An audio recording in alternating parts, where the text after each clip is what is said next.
Hello beings, this is my first bedtime story for you, and I'll be reading, The Adventures of Huckleberry Finn. I hope you enjoy. Here it goes. The Adventures of Huckleberry Finn, Chapter 1. You don't know about me. Without you have read a book by the name of The Adventures of Tom Sawyer. But that ain't no matter. That book was made by Mr. Mark Twain, and he told the truth mainly. There was things which he stretched, but mainly he told the truth. That is nothing. I never seen anybody but lied, one time or another. Without it was Aunt Polly, or the widow, or maybe Mary. Aunt Polly, Tom's Aunt Polly, she is Aunt Mary, and the widow Douglas is all told about in that book, which is mostly a true book, with some stretchers, as I said before. Now the way that the book winds up is this. Tom and me found the money that the robbers hid in the cave, and it made us rich. We got $6,000 apiece, all gold. It was an awful sight of money when it was piled up. Well, Judge Thatcher, he took it and put it out at interest, and it fetched us $1 a day apiece, all the year round, more than a body could tell what to do with. The widow Douglas, she took me for her son, and allowed she would civilize me, but it was rough living in the house all the time, considering how dismal, regular, and decent the widow was in all her ways. And so when I couldn't stand it no longer, I let out. I got into my old rags and my sugar hogshead again and was free and satisfied. But Tom Sawyer, he hunted me up and said he was going to start a band of robbers, and I might join if I would go back to the widow and be respectable. So I went back. The widow, she cried over me and called me a poor lost lamb, and she called me a lot of other names too. She put me in them new clothes again, and I couldn't do nothing but sweat and feel all cramped up. Well, then the old thing commenced again. The widow rung a bell for supper, and you had to come to time. When you got to the table, you couldn't go right to eating, but you had to wait for the widow to tuck down her head and grumble a little over the victuals. Though there wasn't really anything the matter with them, that is. Nothing only ever was cooked by itself. In a barrel of odds and ends, it is different. Things get mixed up and the juice kind of swamps around, and the things go better.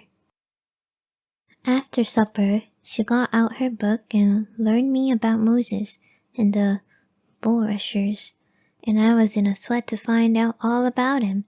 But by and by she let it out that Moses had been dead a considerable long time. So then I didn't care no more about him, because I don't take no stock in dead people. Pretty soon I wanted to smoke, and asked the widow to let me, but she wouldn't. She said it was a mean practice and wasn't clean, and I must try to not do it anymore. That is just the way with some people. They get down on a thing when they don't know nothing about it. Here she was a-bothering about Moses, which was no kin to her, and no use to anybody, being gone, you see, yet finding a power of fault with me for doing a thing that had some good in it. And she took snuff too. Of course that was all right, because she done it herself. Her sister, Miss Watson, a tolerable slim old maid, with goggles on, had just come to live with her and took a set at me now with a spelling book. She worked me middling hard for about an hour, and then the widow made her ease up. I couldn't stood it much longer. Then for an hour it was deadly dull, and I was fidgety.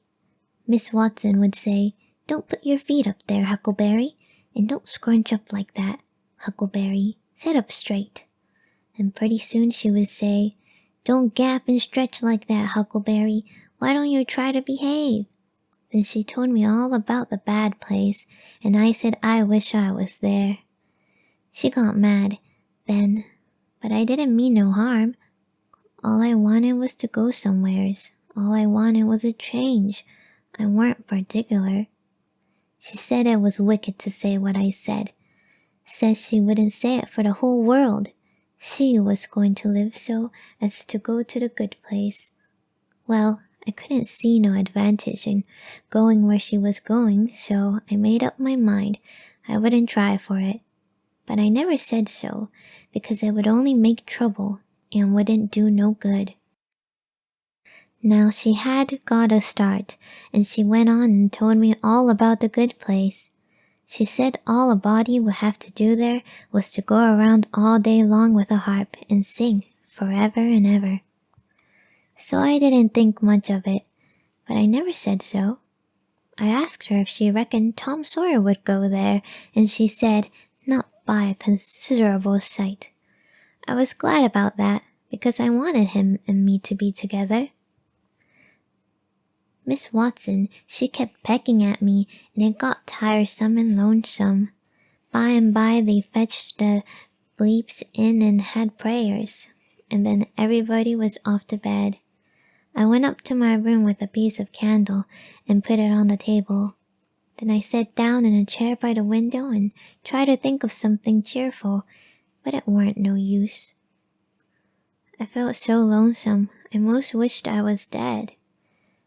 The stars was shining, and the leaves rustled in the woods ever so mournful, and I heard an owl away off, woo-wooing about somebody that was dead, and a whippoorwill, and a dog crying about somebody that was going to die, and the wind was trying to whisper something to me, and I couldn't make out what it was, and so it made the cold shivers run over me. Then away out in the woods, I heard that kind of a sound that a ghost makes when it wants to tell about something that's on its mind and can't make itself understood, and so can't rest easy in its grave and has to go about that way every night grieving. I got so downhearted and scared, I did wish I had some company. Pretty soon a spider went crawling up my shoulder, and I flipped it off, and it lit in the candle, and before I could push it, it was all shriveled up.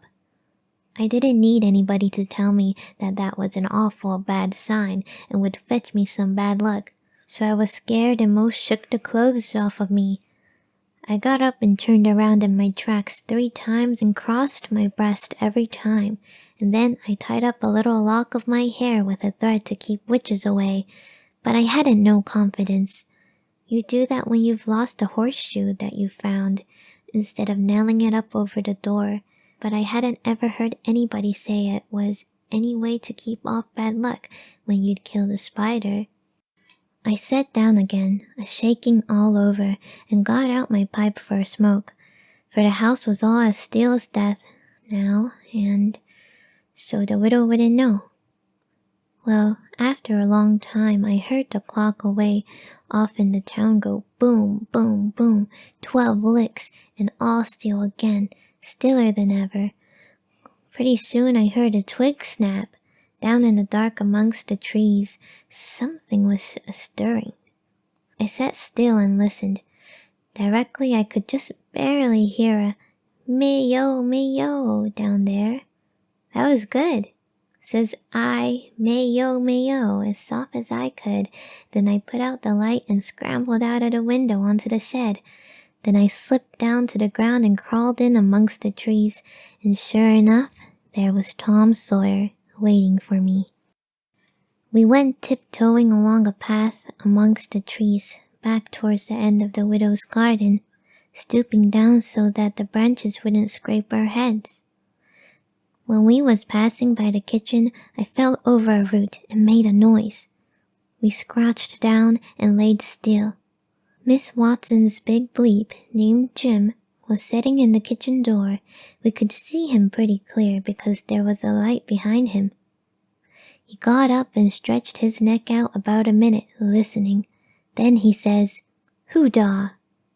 He listened some more, then he came tiptoeing down and stood right between us. we couldn't touch him nearly.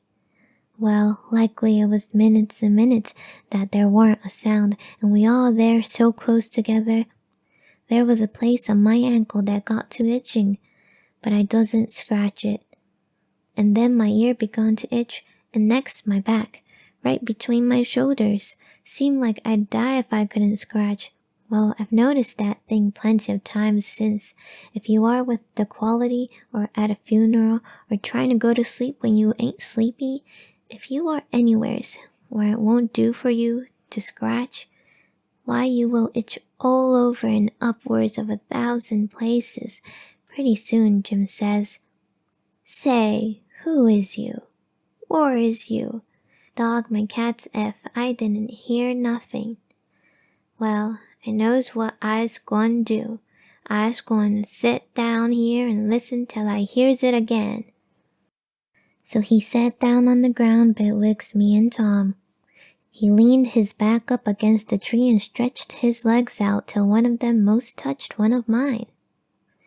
My nose begun to itch. It itched till the tears come into my eyes. But I doesn't scratch. Then it begun to itch on the inside. Next I got to itching underneath. I didn't know how I was going to sit still. This miserableness went on as much as 6 or 7 minutes, but it seemed a sight longer than that. I was itching in 11 different places now. I reckoned I couldn't stand it more'n a minute longer, but I set my teeth hard and got ready to try. Just then, Jim begun to breathe heavy. Next, he begun to snore, and then I was pretty soon comfortable again. Tom, he made a sign to me, kind of a little noise with his mouth, and we went creeping away on our hands and knees. When we was 10 foot off, Tom whispered to me and wanted to tie Jim to the tree for fun, but I said no, he might wake and make a disturbance, and then they'd find out I warn't in. Then Tom said he hadn't got candles enough and we would slip in the kitchen and get some more. I didn't want him to try. I said Jim might wake up and come, but Tom wanted to risk it, so we slid in there and got 3 candles, and Tom laid 5 cents on the table for pay. Then we got out, and I was in a sweat to get away, but nothing would do Tom but he must crawl to where Jim was, on his hands and knees, and place something on him. I waited, and it seemed a good while. Everything was so still and lonesome. As soon as Tom was back, we cut along the paths around the garden fence and by fetched up on the steep top of the hill, the other side of the house. Tom said he slipped Jim's hat off of his head and hung it on the limb right over him, and Jim stirred a little, but he didn't wake. Afterwards, Jim said the witches bewitched him and put him in a trance and rode him all over the state, and then set him under the trees again, hung his hat on a limb to show who done it. And next time Jim told it, he said they rode him down to New Orleans, and after that, every time he told it, he spread it more and more, till by and by he said they rode him all over the world, and tired him most to death, and his back was all over saddle boils. Jim was monstrous proud about it, and he got so he wouldn't hardly notice the other bleeps. Bleeps would come miles to hear Jim tell about it, and he was more looked up to than any bleeps in that country. Strange bleeps would stand with their mouths open and look him all over, seem as if he was a wonder. Bleeps is always talking about witches in the dark by the kitchen fire, but whenever one was talking and letting on to know all about such things, Jim would happen in and say, "What you know about witches?" and that bleep was corked up and had to take a back seat. Jim always kept that 5-center piece around his neck with a string and said it was a charm the devil give to him with his own hands, and told him he could cure anybody with it and fetch witches whenever he wanted to, just by saying something to it, but he never told what it was he said to it.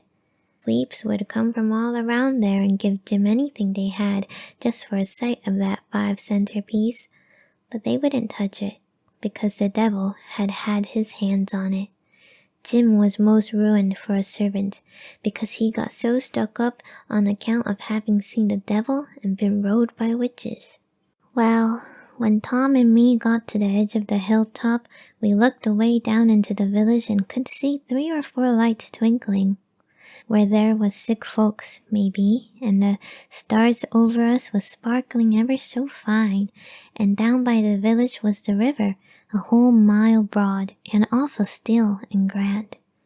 We went down the hill and found Joe Harper and Ben Rogers, and 2 or 3 more of the boys, hid in the old tan yard. So we unhitched a skiff and pulled down the river 2.5 miles to the big scar on the hillside and went ashore. We went to a clump of bushes, and Tom made everybody swear to keep the secret, and then showed them a hole in the hill, right in the thickest part of the bushes. Then we lit the candles and crawled in on our hands and knees. We went about 200 yards, and then the cave opened up. Tom poked about amongst the passages and pretty soon ducked under a wall where you wouldn't notice that there was a hole. We went along a narrow place and got into a kind of room, all damp and sweaty and cold, and there we stopped. Tom says, "Now we'll start this band of robbers and call it Tom Sawyer's Gang. Everybody that wants to join has to take an oath and write his name in blood." Everybody was willing, so Tom got out a sheet of paper that he had wrote the oath on and read it. It swore every boy to stick to the band and never tell any of the secrets, and if anybody done anything to any boy in the band, whichever boy was ordered to kill that person and his family must do it, and he mustn't eat and he mustn't sleep till he had killed them and hacked a cross in their breast, which was the sign of the band. And nobody that didn't belong to the band could use that mark, and if he did, he must be sued, and if he done it again, he must be killed. And if anybody that belonged to the band told the secrets, he must have his throat cut, and then have his carcass burnt up, and the ashes scattered all around, and his name blotted off of the list with blood, and never mentioned again by the gang, but have a curse put on it, and be forgot forever. Everybody said it was a real beautiful oath, and asked Tom if he got it out of his own head. He said some of it, but the rest was out of pirate books and robber books, and every gang that was high-toned had it. Some thought it would be good to kill the families of boys that told the secrets. Tom said it was a good idea, so he took a pencil and wrote it in. Then Ben Rogers says, "Here's Huck, Finn. He hadn't got no family. What you going to do about him?" "Well, hain't he got a father?" says Tom Sawyer. "Yes, he's got a father, but you can't never find him these days. He used to lay drunk with the hogs in the tan yard, but he ain't been seen in these parts for a year or more." They talked it over, and they was going to rule me out, because they said every boy must have a family or somebody to kill, or else it wouldn't be fair and square for the others. Well, nobody could think of anything to do. Everybody was stumped and sat still. I was most ready to cry, but all at once I thought of a way, and so I offered them Miss Watson. They could kill her. Everybody said, "Oh, she'll do, that's all right. Huck can come in." Then they all stuck a pin in their fingers to get blood to sign with, and I made my mark on the paper. "Now," says Ben Rogers, "what's the line of business of this gang?" "Nothing, only robbery and murder," Tom said. "But who are we going to rob? Houses or cattle or stuff?" "Stealing cattle and such things ain't robbery, it's burglary," says Tom Sawyer. "We ain't burglars. That ain't no sort of style. We are highwaymen. We stop stages and carriages on the road with masks on and kill the people and take their watches and money." "Must we always kill the people?" "Oh, certainly, it's best. Some authorities think different, but mostly it's considered best to kill them, except some that you bring to the cave here and keep them till they're ransomed." "Ransomed? What's that?" "I don't know, but that's what they do. I've seen it in the books, and so of course that's what we've got to do. But how can we do it if we don't know what it is?" Why blame it all? We've got to do it. Don't I tell you it's in the books? Do you want to go to doing different from what's in the books and get things all muddled up? Oh, that's all very fine to say, Tom Sawyer, but how in the nation are these fellows going to be ransomed if we don't know how to do it to them? That's the thing I want to get at. Now what do you reckon it is? Well, I don't know, but perhaps if we keep them till they're ransomed, it means that we keep them till they're dead. Now that's something like. That'll answer. Why couldn't you say that before? We'll keep them till they're ransomed to death, and a bothersome lot they'll be too, eating up everything and always trying to get loose. How you talk, Ben Rogers. How can they get loose when there's a guard over them, ready to shoot them down if they move a peg? A guard? Well, that is good. So somebody's got to sit up all night and never get any sleep, just so as to watch them. I think that's foolishness. Why can't a body take a club and ransom them as soon as they get here? Because it ain't in the books, so that's why. Now, Ben Rogers, do you want to do things regular or don't you? That's the idea. Don't you reckon that people that made the books knows what's the correct thing to do? Do you reckon you can learn them anything? Not by a good deal. No, sir, we'll just go on and ransom them in the regular way. All right, I don't mind, but I say it's a fool way anyhow. Say, do we kill the woman too? Well, Ben Rogers, if I was as ignorant as you, I wouldn't let on. Kill the woman? No, nobody ever saw anything in the books like that. You fetch them to the cave and you're always as polite as pie to them, and by they fall in love with you and never want to go home anymore. Well, if that's the way, I'm agreed, but I don't take no stock in it. Mighty soon we'll have the cave so cluttered up with women and fellows waiting to be ransomed that there won't be no place for the robbers. But go ahead, I ain't got nothing to say. Little Tommy Barnes was asleep now, and when they waked him up, he was scared and cried and said he wanted to go home to his ma and didn't want to be a robber anymore. So they all made fun of him and called him Crybaby, and that made him mad, and he said he would go straight and tell all the secrets.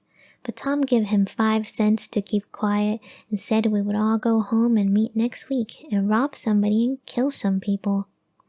Ben Rogers said he couldn't get out much, only Sundays, and so he wanted to begin next Sunday. But all the boys said it would be wicked to do it on a Sunday, and that settled the thing. They agreed to get together and fix a day as soon as they could, and then we elected Tom Sawyer first captain and Joe Harper second captain of the gang, and so started home. I climbed up the shed and crept into my window just before the day was breaking. My new clothes was all greased up and clayey, and I was dog-tired. Well, that's the end of chapter 2. And I'll continue reading the other chapters in the next bedtime story videos.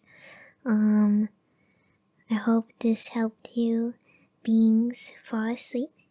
And if it didn't, if it need to be much longer, then let me know and I could read a bit more, couple more chapters. Or, sometime in the future, I'll be able to read most of it and compile them to a playlist, and you could just listen to that, whatever you like. But yeah, if you did fall asleep, good night. Don't let the bed bugs bite. See you next time.